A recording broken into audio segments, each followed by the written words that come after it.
ପାଞ୍ଚ ଦଶ ଏକାବନ। ଇଂରାଜୀରେ 51। ପାଞ୍ଚ ଦଶ ଦୁଇ 52। ଇଂରାଜୀରେ 52।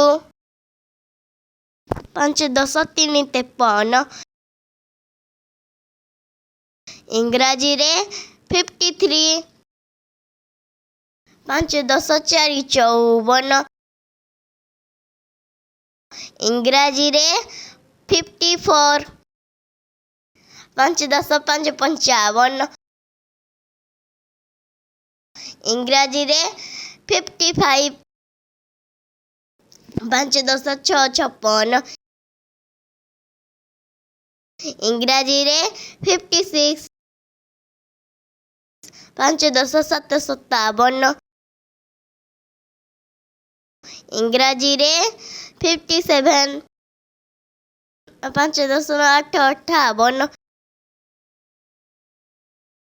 ଇଂରାଜୀରେ 58।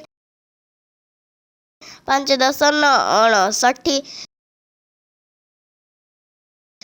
ଇଂରାଜୀରେ 59। ଛଅରେ ଶୂନ 60।